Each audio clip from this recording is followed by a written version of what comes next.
Панкреатитпен оорушсунбу? Панкреатит деген не нәрсе? Панкреатит деген ұйқы бездерін қабыну дейді. Ұйқы без деген поджелудочный железа. Бізде мысалы поджелудочный железада трубкалар болады. Одан амилаза фермент бөлінеді. Сол сияқты бізде бауырға байланған екеуінің трубкасы бауырдан өт деген фермент бөлінеді. Мысалы ұйқы безден амилаза деген фермент бөлінеді. Сол сияқты. Бұл енді қысқаштан протогында тас болуы мүмкін. Оны тексертіңдер, УЗИ көрсетпейді, сол сияқты компьютердің томографияға түсіресіңдер.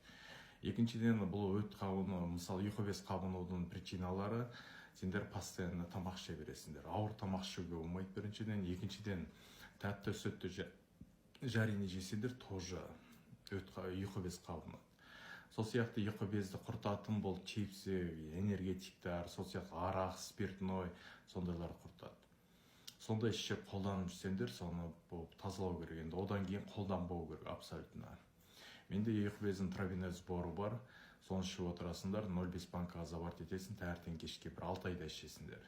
Дополнительно витаминдер бар, сол витаминдерін ішесіңдер.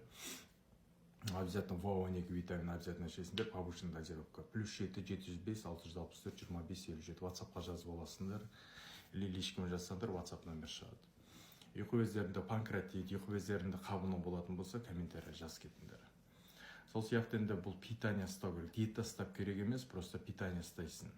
Питанияларын белковый, клетчатка, сол сияқты қара шай емес, су, лимонный су ішсеңдер болады, или жаңағыда көк шай ішсеңдер болады. Жаңа диетадан сарбац етесіңдер. Тамақты азайтыңдар, 5 уақытқа 4 уақыт дегенді қысқартыңдар, 3 уақыт уақытымен ішіңдер.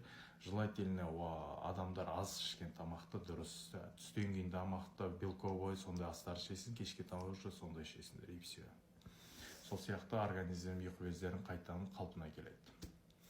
Қалпына келтіргім келе ме? Қалпына келтіргім келеді, доктор